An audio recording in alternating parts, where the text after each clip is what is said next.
Good afternoon. Welcome in to our post-game coverage of Clemson and Wake Forest. Our sports talk at the stadium is brought to you by the South Carolina Beef Council. What a game we had here this afternoon. Clemson wins it in double overtime, 51-45. We know the odds makers only made it a 7-point game in favor of Clemson coming in. So it was thought to be a close one between two top 20 teams, and it was exactly that.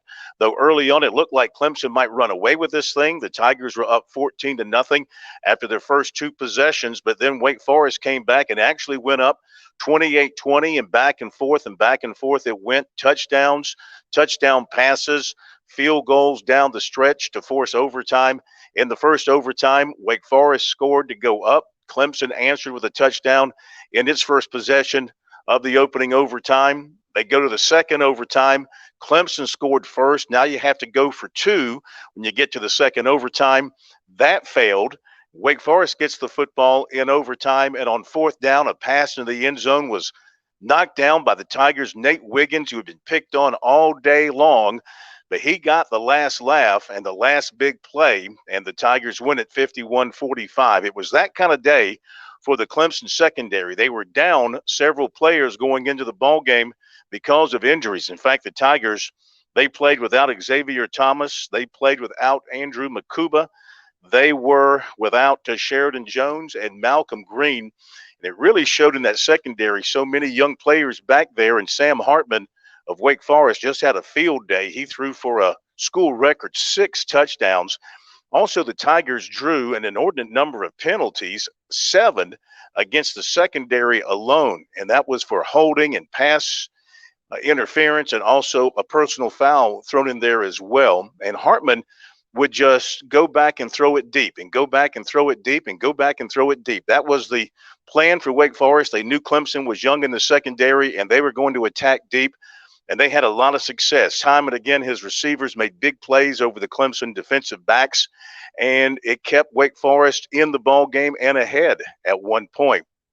But when Clemson needed to come up big on defense, the Tigers did just that. In the fourth quarter, when Wake Forest grew a little bit conservative, they stopped trying to attack deep and they tried to run the football, and Clemson was able to force a field goal at a time when it looked like Wake Forest might go in for a touchdown.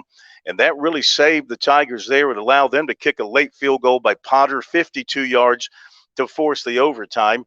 And then again, on that last possession, Clemson's defense came up with the big defensive play to knock the ball away and win the ball game and keep the Tigers undefeated.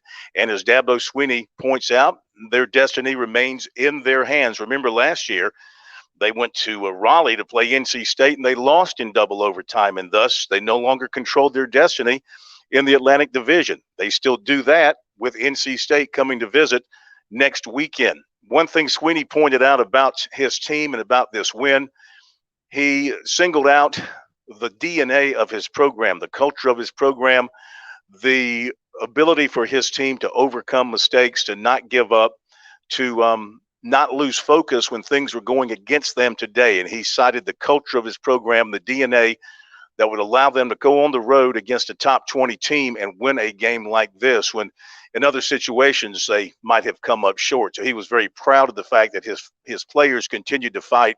They never gave up in this one, and they found a way to win. You also have to say DJ Uiagalelei is the man now for Clemson at quarterback. There was no question in Sweeney's mind, and if today's performance certainly backs up everything that Sweeney has been saying about DJ Uiagalelei. He is in complete control now of this offense, and you can see it with the way he's throwing the football, the way he is choosing to run the football, and how he runs when he does run. Today he was 26 of 41 for 375 yards and 5 touchdowns, and he threw some beautiful balls.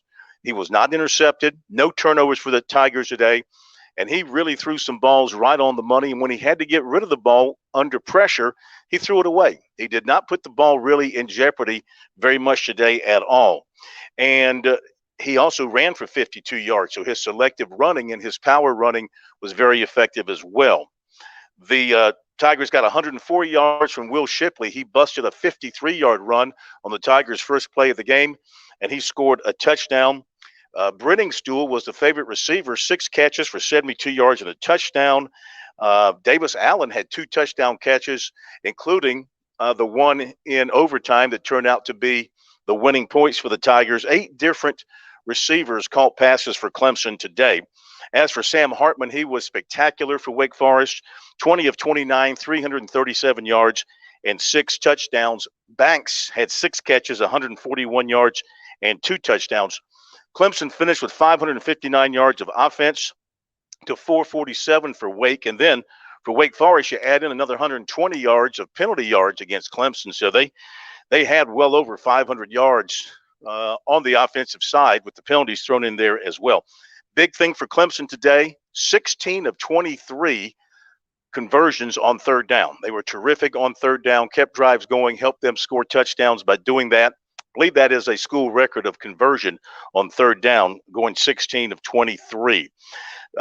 Big plays all around in this ball game, as you might imagine. Clemson had 9 pass plays of 15 yards or more that totaled 260 yards, and Wake Forest had 8 that totaled 229. So not a good day for the defense, but as Dabo Swinney said afterwards, to win a championship, you're going to have to go on the road at some point and win a game like this. Last year at NC State, they did not do it.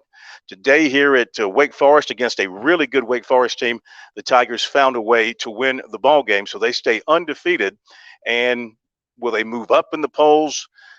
They should not slip in the polls at all. If anybody was paying attention, that's a really good Wake Forest team, and I'll be surprised.